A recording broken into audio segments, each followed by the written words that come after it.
சௌமியநாராயணன் கோவில் வரலாறு விரிவாக. சௌமியநாராயணன் கோவில் தமிழ்நாட்டின் மிக பழமையான வைணவ தலங்களில் ஒன்று. இது சிவகங்கை மாவட்டத்தில் உள்ள திருக்கோஷ்டியூர் என்ற ஊரில் அமைந்துள்ளது. இந்த கோவில் 108 திவ்யதேசங்களில் ஒன்றாகும், அதாவது ஆழ்வார்கள் பாடிய விஷ்ணு கோவில்களில் ஒன்று. திருக்கோஷ்டியூர் என்ற பெயர் வந்த வரலாறு. கோஷ்டி என்றால் சங்கம் அல்லது கூட்டம் என்று பொருள். புராணக் கதையின்படி அசுரன் ஹிரண்யகசிபு உலகத்தை துன்புறுத்திய போது தேவர்கள் அனைவரும் ஒன்றாக கூடி சிந்தித்த இடம் இதுவான். அந்த தேவர்களின் கோஷ்டி நடந்ததால் இந்த ஊர் திருக்கோஷ்டியூர் என்று பெயர் பெற்றது. 2. மூலவர் சௌமியநாராயணன். இந்த கோவிலின் மூலவர் சௌமியநாராயணன் பெருமாள். சௌமியம் என்றால் அமைதி, சாந்தம், கருணை என்பதை குறிக்கும். அதனால் இங்கு விஷ்ணு கருணைமிகு வடிவில் அருள் பாலிக்கிறார். அம்மன் திருமாமகள் நாச்சியார் லட்சுமி. 3. கோவிலின் சிறப்பு. 3 நிலைகளில் பெருமாள். இந்த கோவிலின் மிகப்பெரிய சிறப்பு என்னவென்றால் பெருமாள் 3 நிலைகளில் இருக்கிறார்.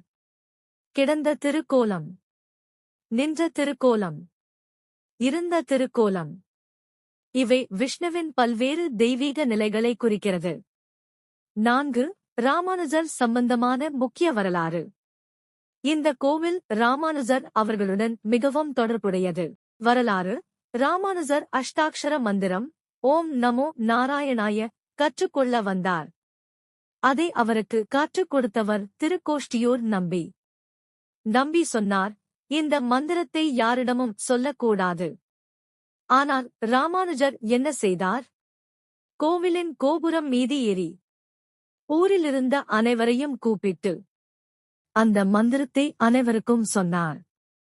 நம்பி கேட்டார், நரகத்திற்கு போவாய் என்று தெரிந்தும் ஏன் சொன்னாய்?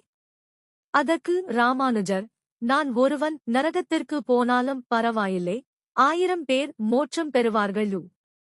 இந்த கருணையை பார்த்து நம்பி அவரே எம்பெருமானார் என்று புகழ்ந்தார். 5. கோவில் கட்டப்பட்ட காலம். இந்த கோவில் முதன்மையாக பாண்டியர் காலம், பின்னர் சோழர் காலம், பின்னர் நாயக்கர் காலம் இவற்றில் விரிவாக்கம் செய்யப்பட்டதாக வரலாறு கூறுகிறது. கோவிலின் கட்டிட அமைப்பு. திராவிட கோவில் கட்டிடக் கலையின் சிறந்த உதாரணம். 6. ஆழ்வார்கள் பாடிய தலம்.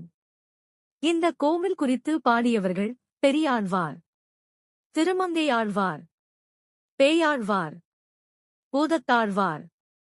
இவர்கள் பாடியதால் இது திவ்யதேசம் ஆனது. 7. முக்கிய திருவிழாக்கள். இந்த கோவிலில் நடைபெறும் முக்கிய விழாக்கள். பிரம்மோற்சவம், வைகுண்ட ஏகாதசி மிகப்பெரிய திருவிழா, பங்குனி உத்திரம், ஆடி பூரம். இந்த நாட்களில் ஆயிரக்கணக்கான பக்தர்கள் வருகிறார்கள். சுருக்கமாக, சௌமியநாராயணன் கோவில் என்பது 108 திவ்யதேசங்களில் ஒன்று. ராமானுஜரின் முக்கிய சம்பவம் நடந்த தலம். மிகவும் பழமையான வைணவ தலம். நீங்கள் விரும்பினால் நான் இன்னும் சொல்லலாம்.